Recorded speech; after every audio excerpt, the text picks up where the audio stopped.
Honorable MLA Shantinagar Shri Aina Harris, Commissioner DOLT Madam Manjula, respected dignitaries on the dais as well as off the dais, ladies and gentlemen.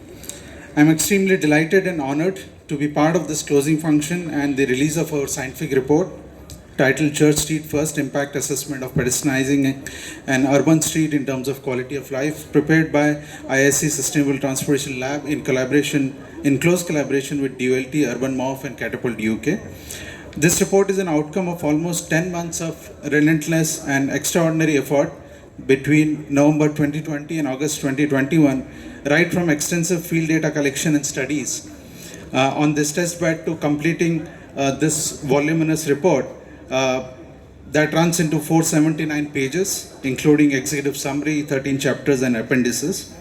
In fact, in my opinion, more than a scientific report, it is an encyclopedia on pedestrianized streets with an extensive methodology to assess the impact of quality of life, which refers to the general well-being of individuals and societies and is a multidimensional concept incorporating the individual's perception of health status, psychophysical status, and other aspects of life. Any impact assessment of this nature has never been done before in India or elsewhere, thereby expanding the scope of understanding such interventions not just as a transport policy handle, which is to induce a push and pull effect of incentivizing sustainable modes and disincentivizing personal mobility modes, but in the context of larger goal setting of improving quality of life in a given city or geographical region of focus. Elaborating more on the scientific evaluation, the quality of life assessment of pedestrianizing the Church Street was done using both quantitative and qualitative indicators and covering the three main pillars of sustainability, that is environment, social and economic. The quantitative indicators considered were air quality, pedestrian level of service, boarding and alighting at public transport stations, and street cleanliness and maintenance. Likewise, the qualitative studies done were sentimental analysis on social media comments and captions, in particular on Instagram, visitors' opinion on pedestrian streets and its impact on quality of life, also measuring their motivation and satisfaction in terms of push and pull factors and their revisit and advocacy intentions, and most importantly, opinion of shop owners of Church Street on the pedestrianized street.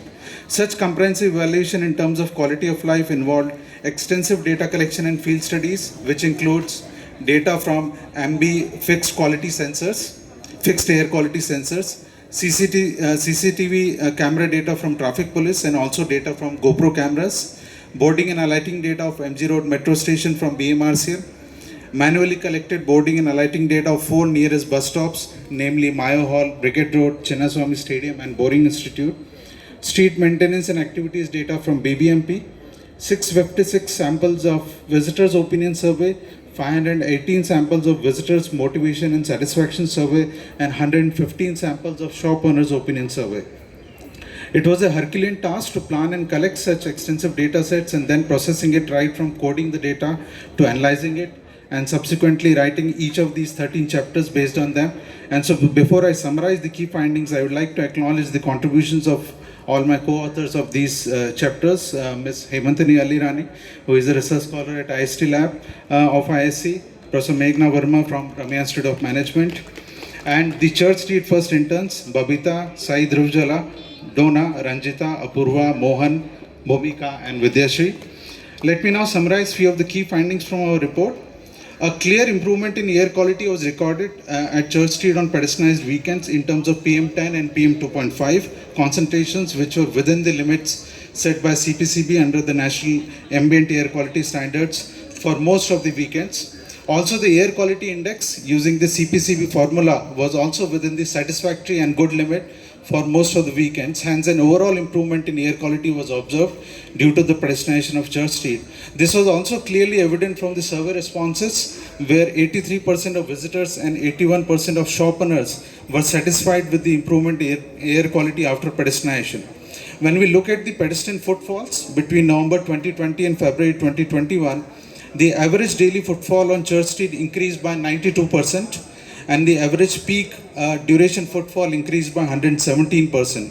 This rise clearly shows that people became aware of the initiative that made them to visit Church Street and spend time.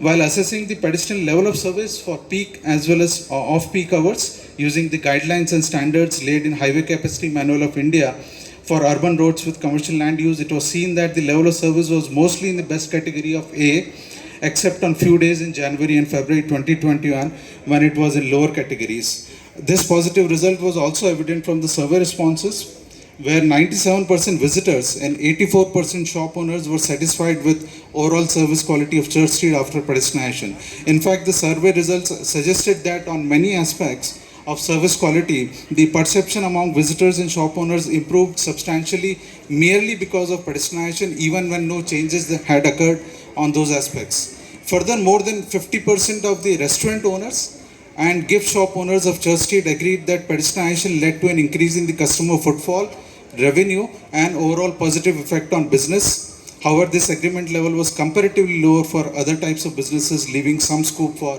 future improvement and strategies. Speaking about the impact on mode share to achieve the desired push and pull effect, it was heartening to see that pedestrianization led to a 7% decrease in the mode share of personal modes and an equal 7% increase in the mode share of sustainable modes among the visitors while comparing with their mode choices before pedestrianization. Similarly, a 15% decrease in mode share of personal modes and 11% increase in mode share of sustainable modes was observed among shop owners after pedestrianization. Further, the number of metro users at MG Road Metro Station on weekends saw an increase of 162% between November 2020 to February 2021, clearly showing the positive impact of pedestrianization on metro ridership. With respect to motivation and satisfaction, the dominant pull factors for the visitors were to spend quality time with their friends and family, enjoy the free walking environment on pedestrian-only street, and a sense of fulfillment of contributing to the clean air initiative. Likewise, the dominant push factors were availability of wide variety of entertainment activities, outdoor dining experience, and freedom to do recreational activities on a vehicle-free street. Further, the visitors' high level of agreement on revisit and advocacy intentions towards Church Street shows the successful acceptance of such pedestrianized street. The sentiment analysis of comments and captions on Instagram was equally heartening. The analysis showed that at least 78% social media statements on this initiative were positive.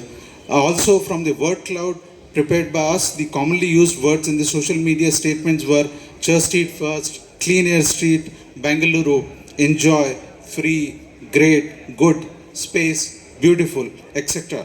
Clearly indicating how much people were able to relate the pedestrianization initiative with quality of life.